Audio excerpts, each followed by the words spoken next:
오늘은 미국 벅스 기사를 다룬 두 번째 연재 클립입니다. 기사의 제목은 왜 미국 라디오는 K-팝을 더 많이 재생하지 않는가? 현재 미국에서 안 듣는 사람은 있어도 모르는 사람은 없다는 게 지금의 K-팝입니다. 그만큼 K-팝의 미국 내 위상은 많이 올라왔다고 볼 수 있는데요. 벅스의 기사는 K-팝이 그 화제성과 대중성에 비해 빌보드에서 위상이 과소평가되고 있다고 진단합니다. 그 원인으로 라디오를 지목하는데요.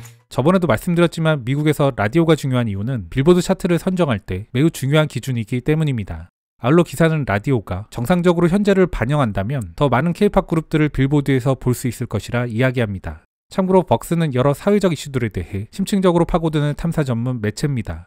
개인적으로 좀 부러운 점이라면 우리의 탐사 전문 매체와 다르게 널리 읽혀지며 상업적으로도 성공한 매체라는 점입니다. 지난 영상은 클립 오른쪽 위 추천 카드에 연결해 놓을 테니 참조하시면 되겠습니다.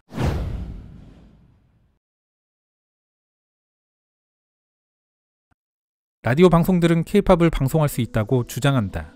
그렇다면 그들은 왜 하지 않는가? 몇 가지 반복되는 주제들이 K-팝의 낮은 방송률에 영향을 미치는 것으로 보인다. 첫 번째는 잘 알려져 있듯 언어 장벽, 즉 라디오 방송국에서 영어로 되어 있지 않은 가사로 음악을 재생하는 것을 주저하는 것이다. 한국 가요 팬인 키스 FM의 DJ 세시, 그는 자신의 방송국이 방탄소년단을 포용함으로써 어떻게 큰 성공을 거두었는지에 대해 자주 말해왔다.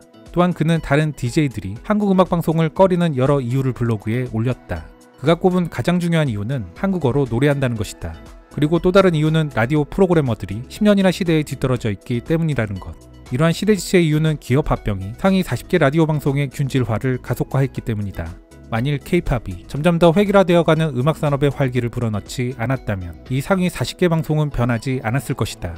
K 플러스 공동진행자인 라디오 프로그래머 앤드류 할랜더는 말한다.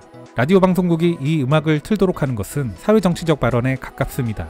할랜더는 지난 2019년 3시간 동안 열린 방탄소년단의 로즈볼 콘서트에 어머니와 참석해 K-팝을 발견했고 완전하게 빠져들었다. 할랜더는 프로그래머로 일하며 CBS를 포함한 여러 라디오 방송국에서 진행자로 활동한 경험이 있다. 그는 라디오가 K-팝에 관여하는 걸 꺼리는 것은 그 밑바탕에 외국인 혐오가 깔려있다고 본다. K-팝 아티스트들은 그들의 업적에 대한 명백한 인종차별과 외국인 혐오적 경시에 대해 낯설지 않다. 여러 음악들이 상업적으로 적합하지 않은 것처럼 취급된다는 생각이 저를 화나게 합니다. 이 음악은 상업적으로 실현 가능하며 다른 어떤 음악 장르나 라디오 포맷만큼 깊이가 있습니다.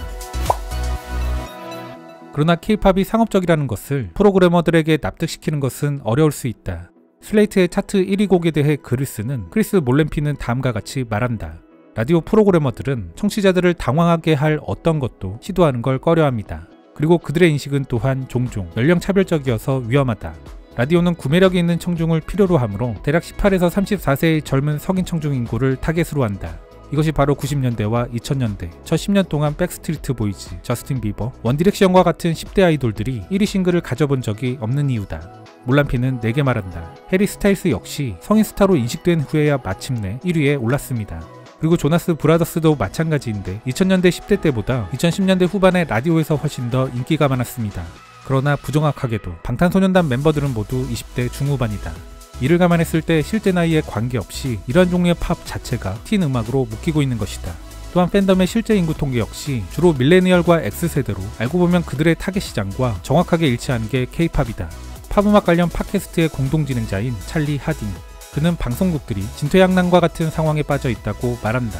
역설적이게도 그들은 아마도 라디오 재생에서 더 많은 청취자가 듣기를 기다리고 있을 겁니다. 방탄소년단조차 이런 두고 보기에 대접을 받아왔다. 할랜더는 말한다. 고의적이든 아니든 게으르든 다이너마이트를 원히트 원더처럼 대했습니다. 방탄소년단을 좋아하는 것은 그들에겐 신기한 행동입니다. 왜냐면 그들은 한국인이기 때문입니다. 그는 미국 방송에서의 K-팝 부족 현상에 대해 좌절감을 느낀다. 2005년부터 K-팝을 듣고 있는 팬으로서 그는 아이콘의 귀에 맴도는 2018년 히트곡 사랑을 했다와 같은 최고의 K-팝 노래들이 미국 청중을 휘어잡지 못했다는 것은 솔직히 상상할 수 없었던 일이었다. 아마도 이것이 K-팝 팬들이 미국 라디오를 거의 포기한 이유일 것이다. 대신에 그들은 K-팝 아티스트들이 미국 청중에게 다가갈 수 있는 기회를 만들기 위해 스트리밍과 강도 높은 수작업 홍보로 고개를 돌렸다.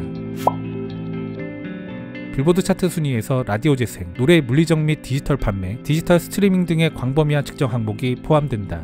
그런데 대부분의 K-팝 가수들에게 라디오 재생은 처음부터 거부되고 있는 것이다. 이 때문에 스트리밍은 팬들이 지지하는 밴드가 차트에 올라갈 가능성을 높이는 메커니즘이다. 2007년부터 빌보드는 핫백 차트 계산에 디지털 스트리밍을 포함시켰다. 스트리밍과 차트 간의 관계는 많은 음악 팬덤에게 매우 중요하다. 팬덤은 조직적인 목표로 스트리밍을 늘려나가는 역할을 한다. 팬들이 스트리밍에 대해 가진 힘은 K-POP 산업 내에서 라디오 재생의 중요성을 상쇄시킨 효과를 가져왔다. 방탄소년단은 수년 동안 미국 주류 라디오 플레이를 목표로 했지만 점점 더 많은 K-POP 아티스트들은 차트화를 위한 다른 길을 찾고 있는 것 같다. 로스는 말한다. 음반사들이 이제 더 이상 라디오를 추구하지 않습니다. 그 이유 중 하나는 팬들에게 다가갈 수 있는 다른 방법이 있고 또한 핫백 차트의 게임이 바뀌었기 때문입니다. 그리고 방탄의 노래 라이프 고즈 온을 통해 상대적으로 적은 라디오 재생만으로도 1위를 차지할 수 있다는 것이 증명되기도 했다. 더 많은 K-POP 아티스트들은 공중파 방송 코드를 깨기 위해 새로운 전략을 수립하기 시작했다. 다이너마이트 이전의 방탄소년단의 긴 게임 전략은 빈번한 앨범과 싱글 판매로 꾸준히 팬층을 쌓는 것이었다. 그리고 콜롬비아가 마침내 다이너마이트의 홍보 노력을 기울였을 때 효과가 있었다. 한편 밴드 이달의 소녀와 잭슨과 같은 가수들은 다른 방법을 통해 라디오에서 성공을 거뒀다. 밴드는 2016년부터 1년 반에 걸쳐 멤버를 발표하며 2018년 데뷔에 대한 기대감을 고조시켰다. 2020년 이달의 소녀의 매니지먼트 회사인 블록베리 크리에이티브는 LA에서 이 밴드의 영어곡 스타를 마케팅하는 데 몇 달을 보냈다. 이 전략은 결실을 맺어 몇 주 동안 정규 라디오 재생을 받았다. 이달의 소녀는 지난 한 해 동안 103개 라디오 방송국에서 6,300회 방송되었으며 그녀들의 노래 스타는 미국 주요 배급사의 도움 없이도 빌보드 팝 에어플레이 차트 31위에 올랐다. 한편 잭슨은 지난 4월 레이트 쇼에서 자신의 새 싱글 LMLY를 공연했다. 그의 미디어 캠페인에는 또한 CQ와 에스콰이어와 같은 미국 언론 매체와의 인터뷰도 포함되어 있었다. 이는 청소년만을 위한 음악이라는 오명을 피하는 데 도움이 되었을지 모른다. LMLY는 그 후 8주 동안 빌보드 팝 에어플레이 차트에 머물렀으며 99개 미국 방송국에서 3,800회 재생되었다. 물란피는 말한다. 무엇이 히트할지는 절대 예측할 수 없습니다. 다이너마이트는 미국의 음악 역사에서 K-POP이 시장을 깨기 위한 가장 의도적인 시도였고 효과가 있었습니다. 하지만 이것도 수년 동안 끈기 있게 미국 팬층을 구축한 후의 일이었고 조건도 맞아떨어졌습니다. 할랜더는 말한다. 마침내 방탄소년단이 정말 대단하다며 이내 쉽게 사라지지 않을 것이라는 데에는 공감대가 형성된 것 같습니다. 버터는 몇 주 동안 빌보드 핫백에서 1위를 차지했습니다. 이로 인해 마침내 업계 사람들이 방탄소년단을 깊이 있는 아티스트처럼 대하도록 일깨웠습니다. 한국 가요 장르에서는 잘 만들어진 매력적인 신곡들이 매주 나옵니다. 이 음악은 라디오에서 들을 수 있든 아니든 주의를 기울일 가치가 있는 음악이다.